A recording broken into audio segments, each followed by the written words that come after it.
Yeah, I'm still waiting for the ping. Okay, cool. Hey, everyone. So we'll speak about the operational playbook. I think many of you have already gone through it, right? Or you've partially used it already.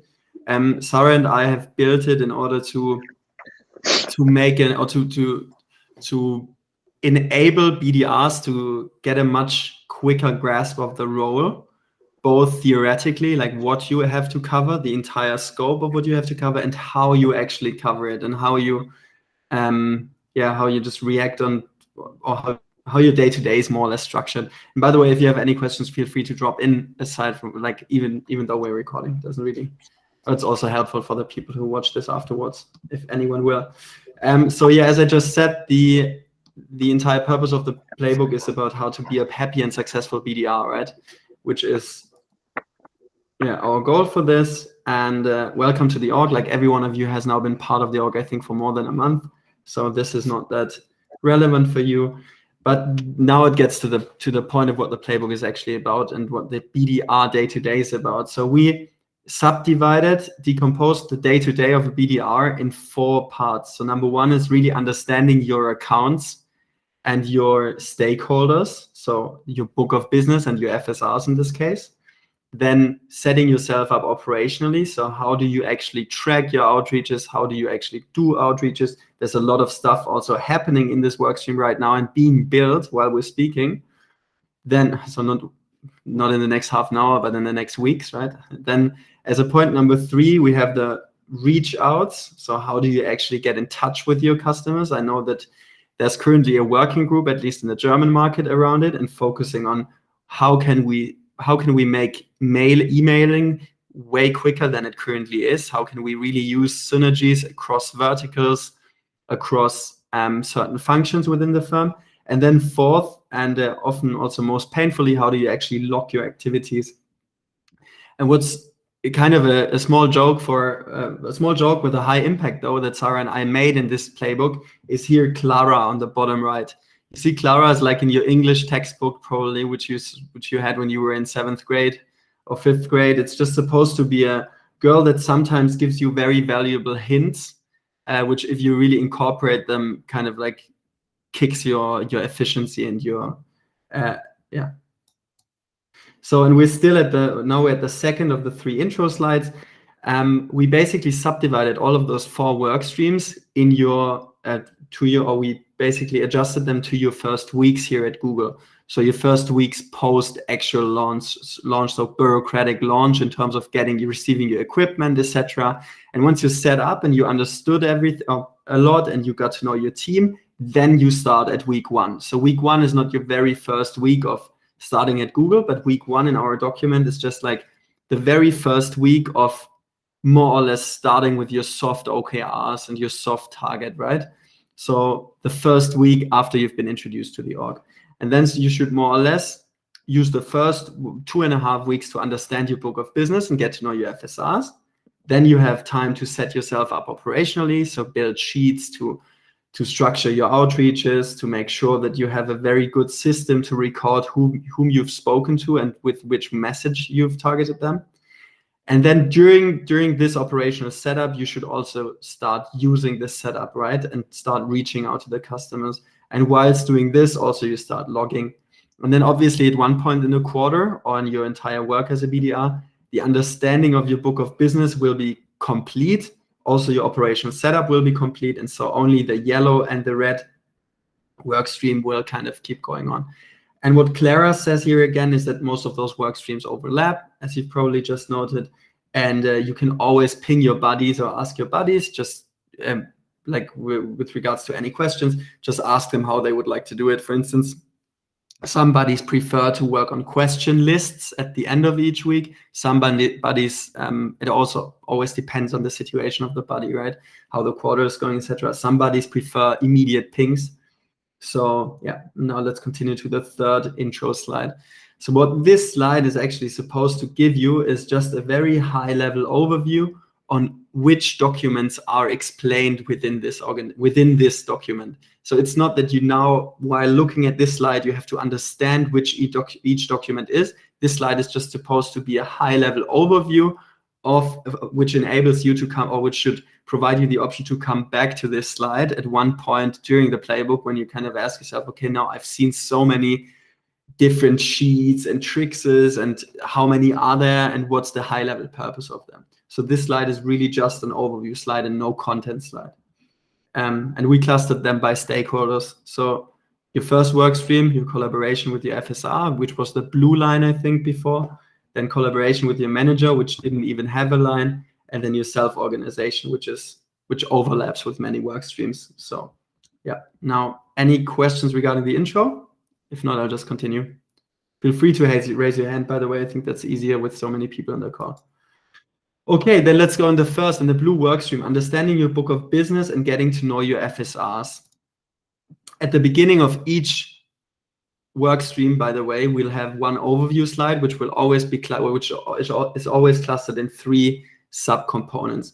So regarding your understanding of your book of business, the first step is getting to know your FSRs. Then you will assess your book of business without your FSR's opinion on it, like an objective view, and then you will plan your quarter. Yeah, I was just wondering whether we should go through all of those work streams one by one, or whether we should introduce all of the work streams from a high level. But I think for the sake of this recording, let's just continue with going through all of the work streams right now. So how did we cluster this again? When you get to know your FSRs, we think that the most important thing is in the beginning to set an initial meeting with your FSRs, each obviously individually. I think most of you have done this already. And if you want to see how this looks like, or how a template could look like to guide you through this, you just click on this green link here. Maybe it's already opening. Oops, it's on deleted slides. But yeah, it actually should work. Then you speak to your FSRs, then you talk about their respective priority accounts, and then you ensure that you understand bottom up and qualitatively why an FSR wants you to focus on those accounts. And this is our opinion to really understand, because sometimes it seems like some accounts are, for instance, larger than other accounts and could be more important, but your FSR will give you a strategic or maybe a personal reasoning for why this account is now the priority and not another account, which, for instance, again, has more IT budget, more cloud budget, an easier use case for you to grasp. But it's just really important that you really, while getting to know your FSR, you already understand why they want to focus on which accounts. Then in the second step, after having understood the opinion of your FSR more or less, it's important for Sarah and me, at least, it was important to assess our book of business objectively. So from a high level without your FSR, and to really kind of get an own opinion on how much money there is in this account. And we did this, for instance, through a quantitative forecasting sheet, or which I think I've gone through already with you in a separate session, or through setting up a meeting with 1 or 2 other BDRs from your vertical. So just to get their opinion on the account's potential, right? So for instance, if Gabriela works in telecommunications, media and entertainment, and I do too, it would make sense for Gala maybe at the beginning of a quarter to set a meeting with me, 15 minutes to half an hour to an hour, and just speak about the accounts and try to get an understanding for which solutions have you placed, how easy was it to get through in these accounts, etc. And then as a third step, what we did also put on here because of our manager, because of David, is planning your quarter. And planning quarter basically consists of putting together those first 2 blocks, right? The bottom-up view from your FSR and the top-down view from yourself, and then kind of coming up with a realizable plan and an executable plan. Many of you will also not only have 1 FSR, but will mostly have like 5 to 15 FSRs, cards or KAEs who you work to, which makes prioritization a crucial thing to master during the quarter, because oftentimes FSRs or your stakeholders will ping you, will ask if you could quickly do this and that, and it's all it all takes time, right? So it's super important to know which are your highest priority accounts, maybe 1 or 2 per FSR, and why you're working on those and what you're exactly doing for these accounts. And so therefore you have to do number 1 and 2, and it's an iterative process. It will never be like that you're finished with this process after 1 or 2 weeks, after the first 2 weeks of your quarter. it will be iterative, which is why this could be also misleading. You obviously have to revisit the blue line every once in a while, like every few weeks. Okay, do you have any questions? Cool. Then you see the gray boxes, right? So the bubbles more or less with the 1, 2, 3, and 4 in it. The gray boxes mean that A, there's a dedicated sheet available for this certain point, and B, that we're explaining it now in the following slides. So for instance, regarding the setup of an initial meeting with your FSR, you now see that this is the first bubble which comes up, and the following ones will be 2, 3, and 4. Or 4 is not yet in there. So this is just an explanation of how we think about this first meeting. I will not dive into it for the sake of time. Second one is about the quantitative planning sheet, where also another session is available. Oh no, this one is about account planning, and this one is about the quantitative sessions. Session. So let's move on to the second work stream, the green line, setting yourself up operationally. So how do you actually track what you're doing, and how do you make sure that everything you do is recorded somewhere?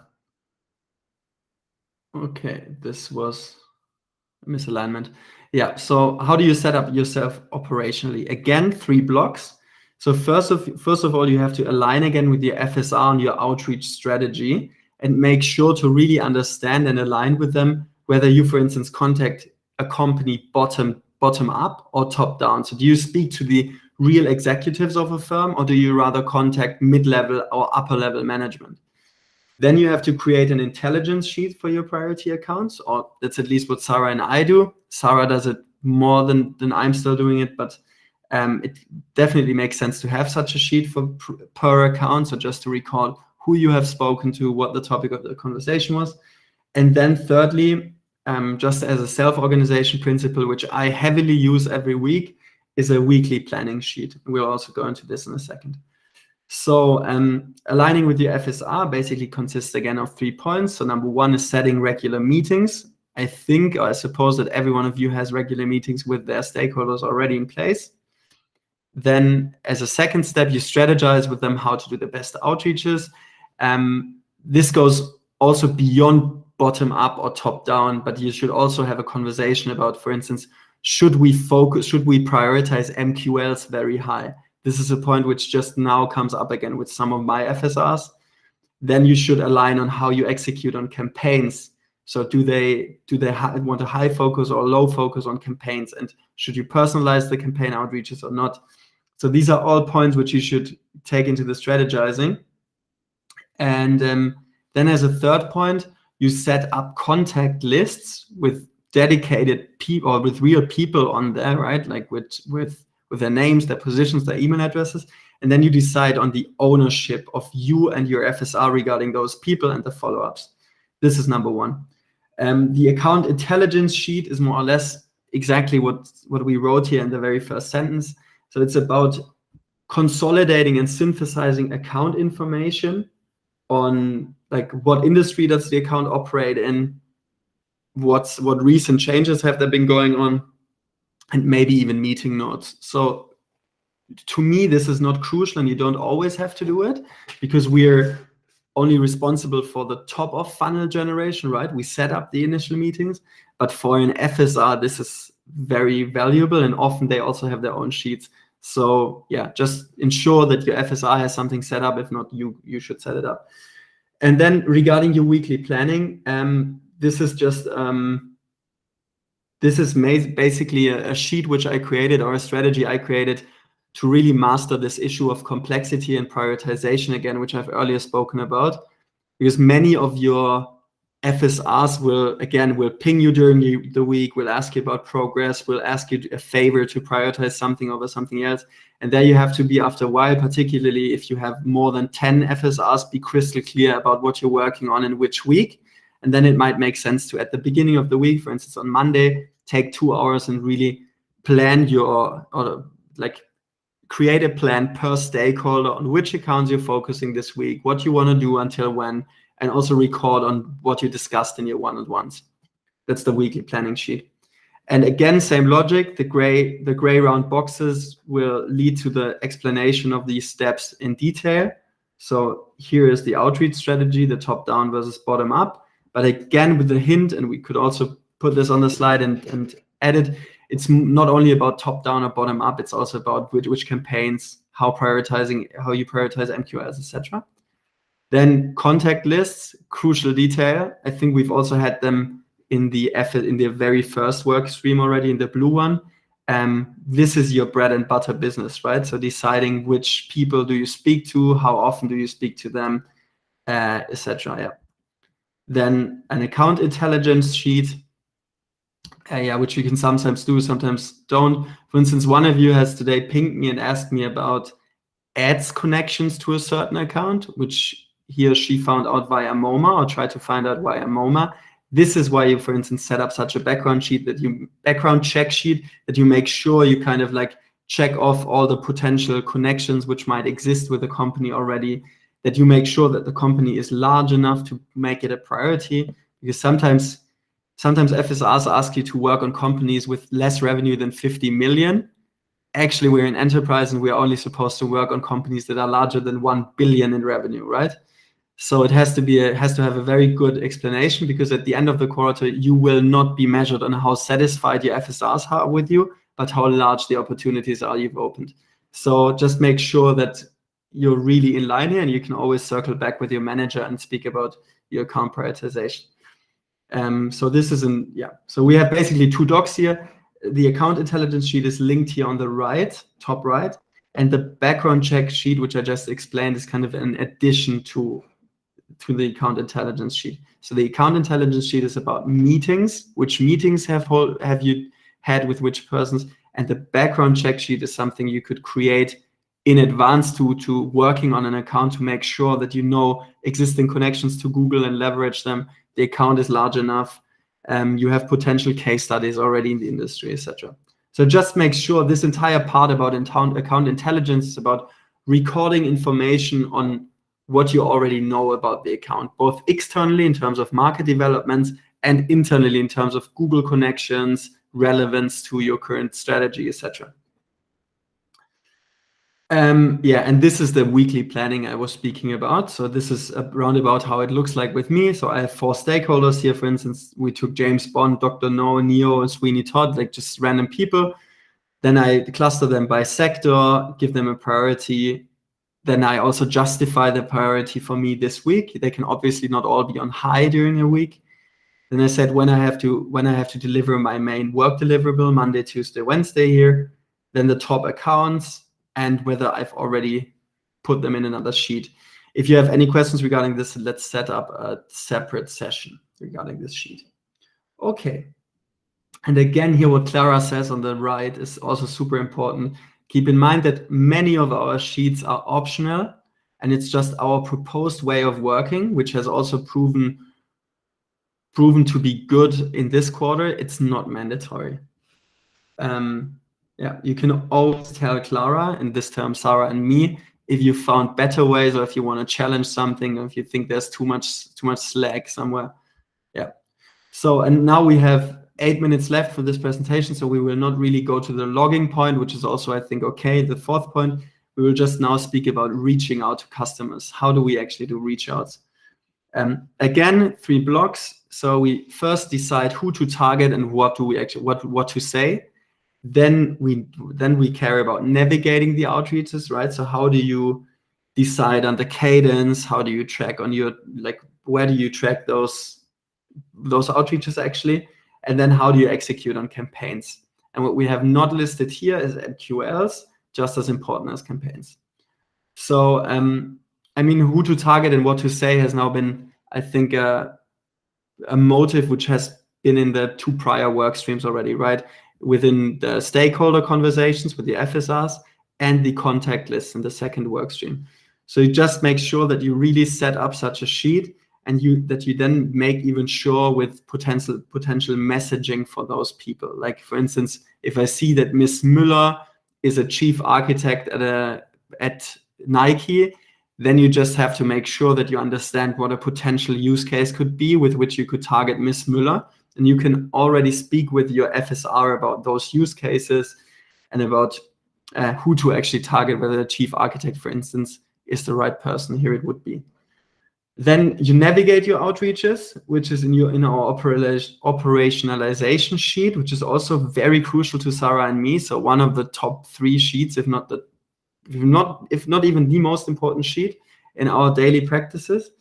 But we'll get to this in a second. And then campaigns. I think by now, also with the collaboration of marketing, we don't really have to use this session to explain campaigns, but you should, and you should understand it.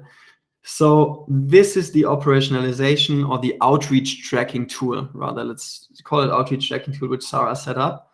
I think many of you have already worked with it. If not, let me know in a second, then we will definitely set up a working session around this, because this sheet, more or less, it's a very simple version of what advanced technology sometimes does for companies if they have already technological solutions introduced. We don't have these at Google Cloud yet, but it just shows you whom you have sent a message on which channel and on what date, and whether they've responded to you and when they've responded to you. And it's super valuable to really fill this out diligently, because it also helps you to it helps you with the success evaluation after your quarter, actually. So, or maybe during the quarter. So finding out which emails have worked, when have I actually contacted the person, maybe even which weekday. Sometimes you can even note on what time you've contacted those.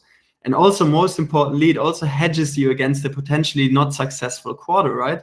Because if someone, it should be like in brackets, I'm also saying here that it should also be in vector, which is the 4th point, which we will not get to in this session though.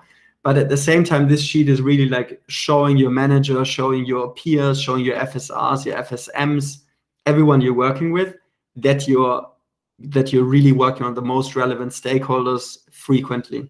Okay, so that's why it's a super important sheet.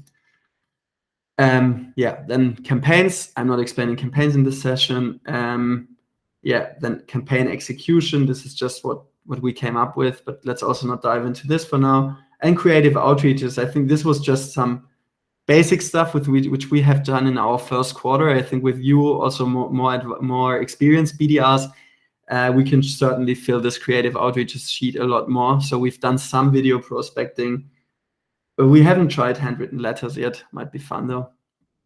Yeah, and then logging starts. So logging is also a crucial part, particularly at the end of the quarter when you just have to show whom you've worked with, which accounts, which people you've targeted, so that it's also, so in case you leave your vertical at some point also, or you leave your FSR leaves you, that kind of those handover processes are super lean, right? And that's why we log. And I think let's just, how to log opportunities is also in there. Yeah, and that's it. So let's just keep the recording even for your FAQ if you have any questions. So sorry, this was a super long session, and I think this was we just had to do it once. Do you have any top of mind sessions? We have 3 minutes left. Questions, sorry. No? I think many of you have already. Let's stop the recording.